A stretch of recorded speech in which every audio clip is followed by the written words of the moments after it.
Allez les amis, le Bel RTL matin, c'est reparti jusqu'à 9h, il est 8h36 et notre invité qui vient d'arriver, Frédéric Deban, bonjour. Bonjour. Bienvenue à vous. Sous le soleil, pas exactement, c'est le livre que vous avez sorti il y a quelques semaines maintenant. Frédéric, alors Sous le soleil, vous étiez comédien dans la série, votre personnage c'était Grégory, c'est ça hein? C'est ça, c'est le marin. C'est le marin, c'est Oui. le copain de Laure. C'est le copain de l'or, c'est le Olivier Kersauzon, un peu aseptisé. Alors, Sous le soleil, pas exactement. La série, elle a débuté il y a 20 ans. Ça semble un peu négatif. Pourtant, j'ai l'impression, en vous lisant, que cette série, ça a été fondamental dans votre vie. C'était quelque chose d'une étape très importante. Je me trompe? Non, vous vous trompez pas, c'est quand même 10 ans d'une tranche de vie, Ouais. avec tout ce que ça comporte, les bonnes choses, les choses un peu moins belles. Mais bon, en tout cas, c'est une aventure humaine assez Et incroyable. c'est une famille que vous avez retrouvée. Coucher ses souvenirs, c'était aussi une forme de thérapie. Après ce qui vous est arrivé, qu'est-ce qui vous est arrivé le jour de vos 50 ans? Euh, C'était le 18 décembre 2014. Le 17, je dansais comme un malade. Ouais. Euh, sur Michael Jackson, en fait. C'est le dernier album que j'ai écouté. Et je me suis réveillé le 18 décembre, je n'entendais plus. Hmm. Rien du tout. Mais là, vous m'entendez, là? Ben, là, je vous entends parce que j'ai d'une part une prothèse C'est auditive ça. qui est la 7e du nom, parce que c'était un bordel pas possible, parce que j'ai pas été soigné de suite à Paris.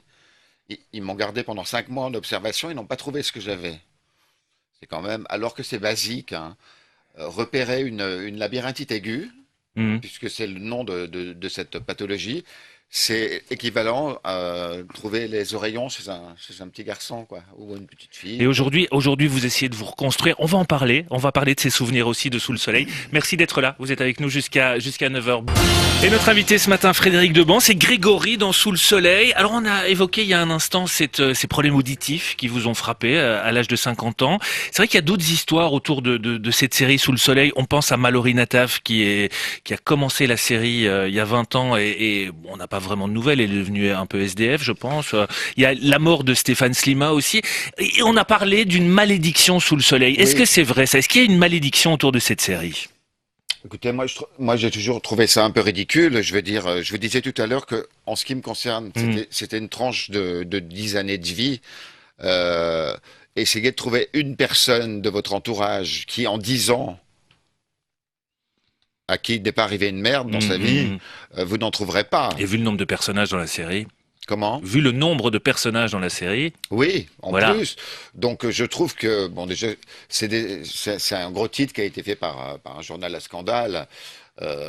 Et encore, je crois que la phrase qui m'a le plus choqué, c'était le reste, Hmm. le pire reste peut-être à venir. Ouais, c'est ça. Voilà, c'est-à-dire que normalement, je suis le 3e sur la liste. Oh là là. Bon, allez, vos C'est souvenirs. vachement rassurant. Positifs aussi, surtout positifs. Le soleil. Oh, qu'est-ce qu'on connaît ce générique? Oh là là là là, c'était il y a 20 ans, le début de la série qui a duré plus de 10 ans. Frédéric Deban est avec nous. Sous le soleil, pas exactement, c'est ce livre sorti aux éditions La Boîte à Pandore. C'était Grégory dans la série.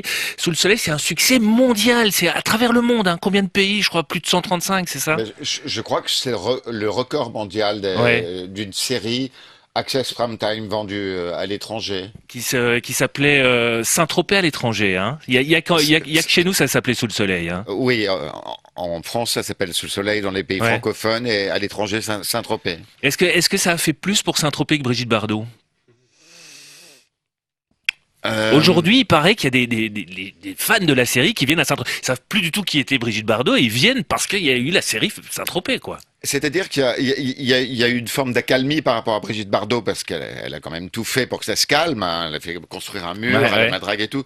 Et puis, quand la série a démarré, qu'elle a eu succès mondial, on a carrément retrouvé des navettes. Ouais, c'était l'horreur. Comme à l'époque, pour aller voir la maison de Brigitte Bardot, ben là, c'était des navettes pour aller visiter les décors de la maison Laure Grégory. Vous l'avez croisé, Brigitte Bardot?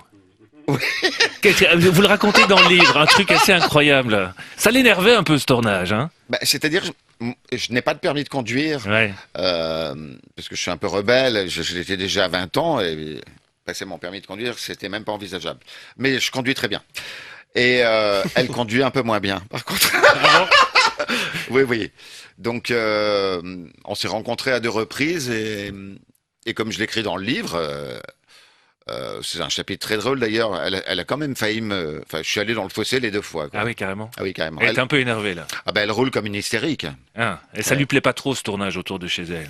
Bah, à mon avis, ça a dû l'emmerder un peu Ouais, quand même, ouais, parce ouais. que elle a quand même décidé de tout arrêter. Et là, elle voit 200 personnes qui débarquent à 200 mètres de chez elle. Ouais, ouais. Et ce qu'il faut savoir, c'est que sur un tournage, vous avez des assistants qui barrent les routes en permanence. Donc, Madame Bardot, quand elle allait faire ses courses, eh ben, elle était bloquée par les assistants. Ça lui plaisait pas du tout. Alors de bons souvenirs qu'on trouve dans le livre, de moins bons aussi. C'est un rôle populaire évidemment, mais qui, semble-t-il, d'après ce que vous nous racontez, vous a un peu enfermé par rapport au milieu du cinéma, par rapport au milieu du théâtre. Est-ce qu'on vous a pas un peu considéré justement comme l'acteur de Sous le Soleil et ça a été un frein pour vous, pour votre carrière? Alors, je crois que je ne suis pas du tout un cas isolé, hein. C'est Mm. arrivé à plein de gens. Simplement, tout le monde ferme sa gueule, personne ne parle. Donc, moi j'ai décidé avec ce livre de donner mon ressenti par rapport à ça. Mais ça m'était déjà arrivé avec Les Cœurs Brûlés, Mm. une autre série que j'avais fait pour TF1. Avec Mireille d'Arc. Ouais. Avec Mireille d'Arc. J'avais eu 6 mois de placard quand même, hein. Alors oui, effectivement, ça enferme. Mais moi, je crois, euh, je- j'ai l'impression que ça passe comme ça dans le livre. Ce que je raconte sur ce passage-là n'est pas à charge contre la chaîne ni contre la production. C'est simplement qu'il faut être acteur, c'est savoir faire des choix. Mm. Donc je ne peux m'en prendre qu'à moi. Alors parlons des choix justement parce qu'on évoquait vos problèmes de surdité. Vous avez envie de retourner sur scène justement pour parler des problèmes des malentendants. Alors, j'ai commencé à écrire un livre quand j'étais hospitalisé à Paris, qui s'appelle déjà Le journal d'un malentendant et ses malentendus. Mhm. Voilà. Et donc, ce sera mon prochain livre et je monterai sur scène avec, seul en scène. Voilà, parce que je peux pas ne pas. Il y a 4 millions de sourds et de malentendants, ne serait-ce qu'en France. J'ai envie de partager cette histoire. Une histoire comme celle-là, elle arrive pas comme ça. Mm. C'est pas un hasard. C'est une claque qu'on se prend dans la tête pour dire vas-y calme-toi Coco. Mais j'ai vraiment envie de partager ça parce qu'il y a des moments très très drôles. Je suis quand même allé à une rêve de sourds à Reims. Une rêve partie. Oui, une rêve partie de sourds, où Fabuleux. ils étaient tous collés contre les enceintes et ils dansaient comme ça.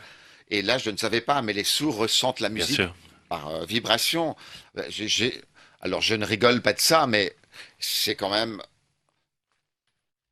On débarque sur une autre planète, Ouais, ouais. complètement. Donc, il faut tout réapprendre. Bon, on vous souhaite de bien reprendre tout ça, votre boulot de comédien. En tout cas, c'était sympa de passer ce matin dans le Bel RT le matin. Frédéric Debon, Sous le Soleil, pas exactement, ça c'est le livre. Et on attend la pièce avec impatience. Merci à vous.